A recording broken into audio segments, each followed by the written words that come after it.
Most financial advisors is you're in half an hour, 45 minutes, an hour, and you're out. And maybe you'll see them again next year. So your strategic partners alliances, how are you guys like all relatively vertically integrated, or do you just have like a team that you've built that how are you actually structured?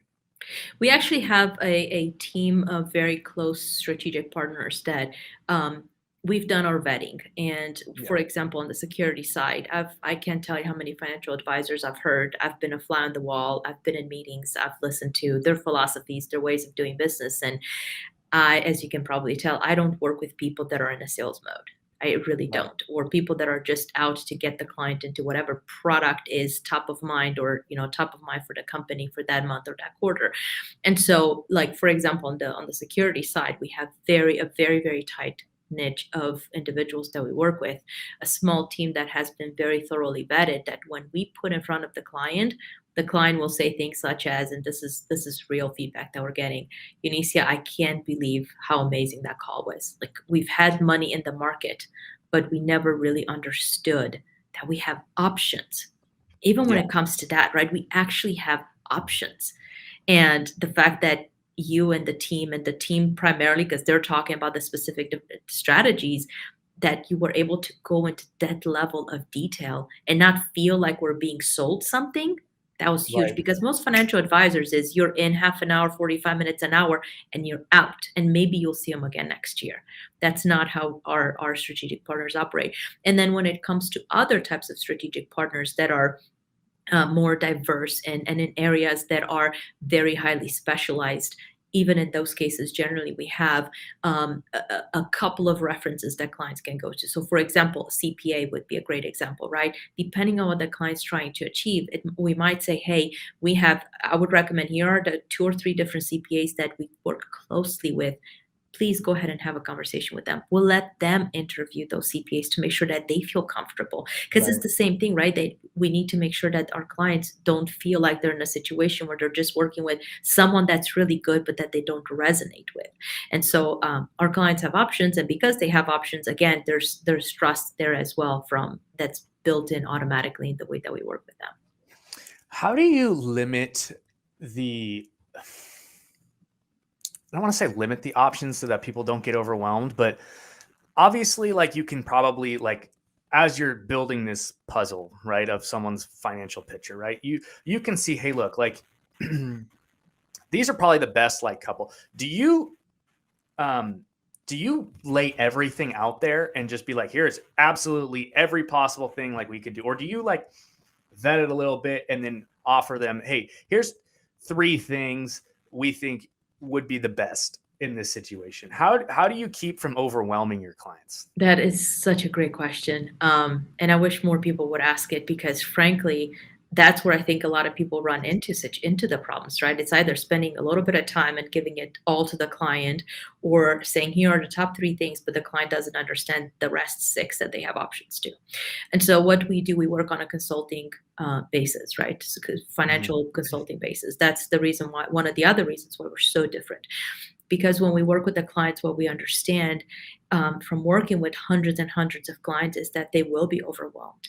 And if we just go in and we say, here are all of the different things that you can do, they're going to go, oh my God, you just blew Right. my mind. Just do it for me. But you Right. know that we're not in the business of just doing it for clients, right? Because that's going to cost them money.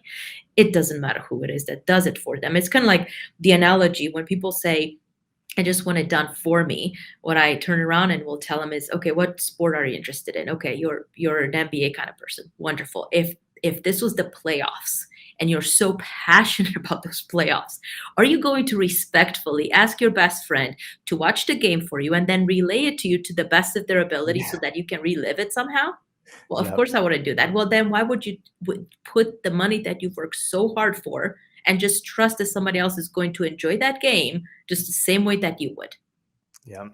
And they go, oh my God. So, coming back to your question, the way that we approach the situation is first and foremost, we really dive deep in understanding what is the client trying to achieve. Is this truly on a personal side? Or if they're a business owner, are they looking to potentially say divest of the business in the next 2 to 5 years? Okay. Based on all of that, then we start figuring out, okay, what are the things that really we need to focus on first? because it's a domino effect, right? And then we identify what is the first number one, number two pieces of the domino that need to shift. And only after that do we start saying, okay, now we need to focus on whatever else needs to be done. But we try to truncate it into categories. Are we working on liquidity? Are we working on taxes? Are we working on estate planning? Like what is the specific biggest category that we're working on right now?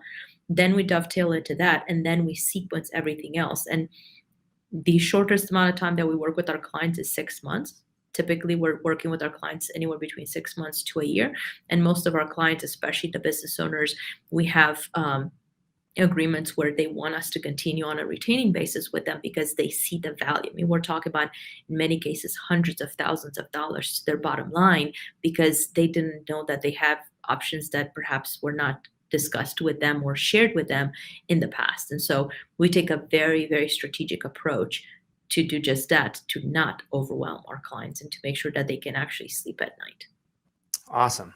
So it sounds like you guys, as financial leadership consultants, you are basically taking the reins and saying, okay, here's, from what you've told us, here's the best ways to go about this, and breaking it down into each individual category, and then saying, okay, based upon your goals and what we're focusing on in this particular thing, here's the options. And you're not even talking about the rest of the stuff, right? That we're getting really narrowed in and focused on that. And then once they've kind of done that, then you build onto the next plan. Is that kind of how it would work?